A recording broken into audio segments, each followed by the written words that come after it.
Welcome to டப்பா office. ரொம்ப நாளுக்கு அப்புறம் ஒரு லாங் வீடியோ போடுறேன். ஷார்ட்ஸாக போட்டு தள்ளிக்கிட்டே இருந்தேன். இன்றைக்கி ஒரு இன்ட்ரெஸ்டிங் டாபிக் கிடைச்சிருச்சு. தமிழில் என்னென்னு பார்த்துருப்பீங்க. வேறு ஒன்றும் இல்லை, 5 மாதம் ஆகிப்போச்சு.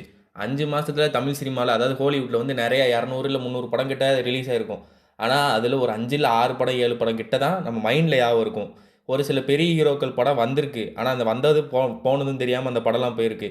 அதெல்லாம் என்னென்ன படங்கள் நம்ம நினச்சி பார்த்துருப்போம், இந்த படம்லாம் தோல்வி அடையும் அப்படின்ட்டு. ஆனால் அந்த படம்லாம் வெற்றி அடைஞ்சிருக்கும். அதுவும் என்னென்ன படங்கள் அப்படிங்கிறத நான் பார்த்துடலாமா? சரி, ஓகே. ஃபஸ்ட்டு படத்தை பார்த்துடலாம். இந்த படம் கண்டிப்பாக தேட்டருக்கு வந்தாலே ஃப்ளாப் ஆகும் அப்படிங்கிற ஒரு படம் தான். எந்த படம் எல்லாத்துக்கும் உங்களுக்கு தெரியும். பொங்கலுக்கு ரிலீஸ் ஆன பராசக்தி படம் தான். ஏன்னு சொல்கிறேன், இந்த படத்துக்கு கூட ஒரு படம் வர வேண்டியது, அந்த படம் வரல. அதனால் நிறைய ஃபேன்ஸ் போவே இல்லை தேட்டருக்கு. பொங்கலுக்கு யாருமே பெரிய படங்களை போய் பார்க்கவே இல்லை. அதான் ஒரு பிக்கஸ்ட் ரீசன். இந்த படம் வெற்றி படம் சொல்லிட்டு யாராவது தெரிஞ்சிட்டு இருந்தாங்கன்னா கண்டிப்பாக இந்த படம் ஒரு அட்டர் ஃப்ளாப், ஒரு டிசாஸ்டர் படம். இந்த படத்தோட பட்ஜெட் எவ்வளோனா 140 கோடி ரூபா கிட்ட இருக்கும். ஆனால் இந்த படம் வசூல் பண்ணதே 87 கோடி ரூபா தான். இந்த படம் மிகப்பெரிய டிசாஸ்டர். அடுத்ததாக 2வது படம் பார்த்துடலாம். குரூப்பில் டூப்பில் வந்த படம் தான் ட்ரிபிள் டி, தலைவர் தம்பி தலைமையில். இந்த படம் எக்ஸ்பெக்டே பண்ணல பொங்கலுக்கு ரிலீஸ் ஆகுமான்ட்டு. ரிலீஸ் ஆகி இந்த படம் ஒரு பிளாக் பஸ்டர் ஹிட் வேறு அடிச்சிருச்சு. இந்த படத்தோட பட்ஜெட்டாக அந்த படத்தோட வசூல் என்னங்கிறத பார்த்துடலாம். இந்த படத்தோட பட்ஜெட் வந்து 10 கோடி ரூபாய். இந்த படம் வசூல் பண்ணது 40 கோடி ரூபாய் கிட்ட வசூல் பண்ணியிருக்கு. சூப்பர் ஹிட், அதாவது ஒரு பிளாக் பஸ்டர் திரைப்படம். ஓகே, 3வது படம் பார்த்துடலாம். அடுத்தது எக்ஸ்கே அண்ணா படம் தான். ஆனால் அது அவரோட ப்ரொடக்ஷனில் வந்த படம் தான். தாய் கிழவி. இந்த படத்துக்கு அதிக ஹைப் இருந்துச்சு. ஹைப்புக்கு ஏற்ற மாதிரி இந்த படம் பிளாக் பஸ்டர் அடிச்சிச்சு. இந்த படத்தோட பட்ஜெட், இந்த படம் எவ்வளோ வசூல் பண்ணுச்சு அப்படிங்கிறத பார்த்துடலாமா? இந்த படம் 10 கோடி ரூபா பட்ஜெட். ஆனால் இந்த படம் வசூல் பண்ணது 92 கோடி ரூபா கிட்ட இந்த படம் வசூல் பண்ணியிருக்கு. அடுத்தது 4வது படம் பார்த்துடலாம். இந்த படத்துக்கு ஹை எக்ஸ்பெக்டேஷன் இருந்துச்சு. இந்த படம் அதுக்கேற்ற மாதிரி பிளாக் பஸ்டர் அடிச்சிச்சு. வேற எந்த படம் இல்லை, யூத் தான். அதுக்கு என்ன மெயின் ரீசன்னா, இந்த கென் கருணாஸுங்கிற ஒருத்தர் தான். அவர் தான் டேரக்டர், அவர் தான் ஹீரோ. படத்தை பங்கம் பண்ணிட்டாரு. அது இல்லாமல் அவரோட கெரியர்லேயே ஒரு முக்கியமான சேஞ்ச் ஓவராக இருந்துச்சு இந்த படம். அப்படி இந்த படம் எவ்வளோதான் வசூல் பண்ணியிருக்கு அப்படிங்கிறத பார்த்துடலாமா? இந்த படத்தோட பட்ஜெட் 5 கோடி ரூபா. இந்த படம் வசூல் பண்ணது 78 கோடி ரூபா கிட்ட வசூல் பண்ணியிருக்கு.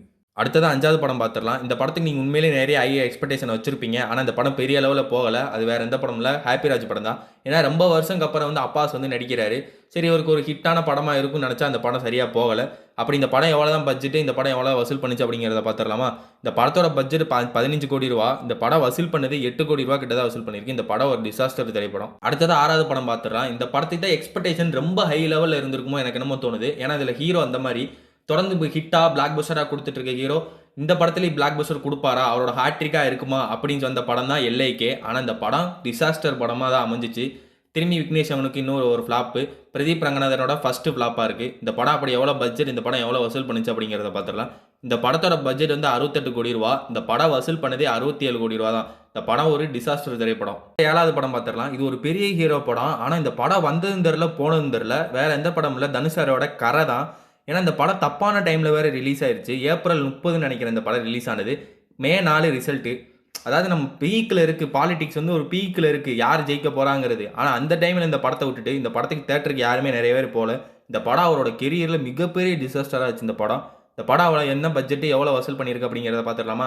இந்த படத்தோட பட்ஜெட் 120 கோடி ரூபா கிட்ட இருக்கும். ஆனால் இந்த படம் வசூல் பண்ணது வெறும் 52 கோடி ரூபா தான். ஒரு முக்கியமான படத்தை விட்டுட்டேன், வித் லவ். இந்த படம் உண்மையிலேயே ஒரு பிளாக் பஸ்டர் ஹிட் அடிச்சிச்சு. யாருமே எக்ஸ்பெக்டே பண்ணியிருக்க மாட்டோம்.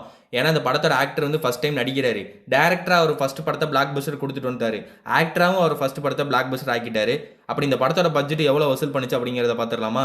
இந்த படத்தோட பட்ஜெட் வந்து 4 கோடி ரூபா. இந்த படம் வசூல் பண்ணது 39 கோடி ரூபா கிட்ட வசூல் பண்ணியிருக்கு. லாஸ்ட் பட் நாட் லீஸ்ட், கடைசியாக இன்னும் 2 படங்கள் நல்லா ஓடிக்கிட்டு இருக்கு. கருப்பு அண்ட் பிளாஸ்ட். இந்த 2 படங்கள் நல்லா வசூல் எடுத்துக்கிட்டு இருக்கு.